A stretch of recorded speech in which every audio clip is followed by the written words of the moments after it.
खबर जो रहे आपके साथ, होती है हमारी ऐसी ही बात। UP 100 news TV.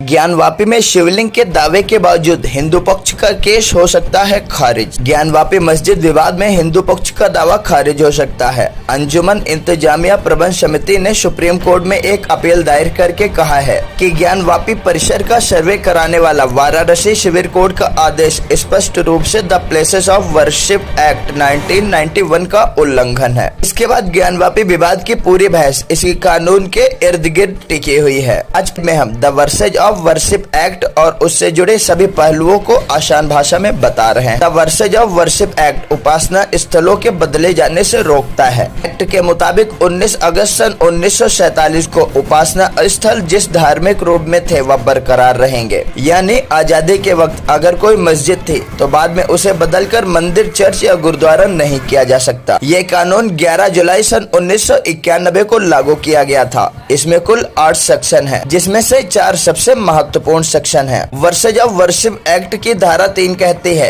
कि धार्मिक स्थलों को उसी रूप में संरक्षित किया जाएगा जिसमें वह 15 अगस्त सन 1947 को थे। अगर यह सिद्ध भी हो जाता है कि वर्तमान धार्मिक स्थल को इतिहास में किसी दूसरे धार्मिक स्थल को तोड़कर बनाया गया था, तो भी उसके वर्तमान स्वरूप को नहीं बदला जा सकता। सेक्शन 4(2) के अनुसार 15 अगस्त सन 1947 को मौजूद किसी भी उपासना स्थल के धार्मिक चरित्र को बदलने के लिए किसी भी अदालत में पेंडिंग कोई भी मुकदमा या कानूनी कार्रवाई खत्म हो जाएगी और कोई नया मुकदमा या कानूनी कार्रवाई शुरू नहीं की जाएगी। अगर उपासना स्थल में बदलाव 15 अगस्त सन 1947 के बाद हुआ है तो ऐसी कानूनी कार्रवाई की जा सकती है। सेक्शन 5 के अनुसार the places of worship act के कोई प्रावधान अयोध्या के राम जन्मभूमि बाबरी मस्जिद विवाद पर लागू नहीं किया जाएगा। सेक्शन 6 के अनुसार अगर कोई व्यक्ति इस एक्ट के सेक्शन 3 का उल्लंघन करता है तो उसे 3 साल की सजा और जुर्माना भरा जा सकता है। अब सवाल यह उठता है कि 1991 में नरसिम्हा राव की सरकार को ऐसा कानून लाने की जरूरत क्यों पड़ी। इसके लिए उस वक्त की राजनीति और धार्मिक कल्चर को समझना होगा। 1984 में दिल्ली में पहली बार हुई धर्म संसद में हिंदू पक्ष को अयोध्या, काशी और मथुरा पर दावा करने को कहा गया। इसके बाद से बीजेपी ने अयोध्या में राम मंदिर, बाबरी मस्जिद विवाद को राजनीतिक आंदोलन का रूप देना शुरू कर दिया। बीजेपी के समर्थन वाली केंद्र की वीपी सिंह सरकार गिर गई। चुनाव हुए, कांग्रेस की नरसिम्हा राव सरकार आई, लेकिन इस दौरान मंदिर निर्माण का आंदोलन बढ़ता ही जा रहा था। अयोध्या विवाद इलाहाबाद हाई कोर्ट पहुंच चुका था।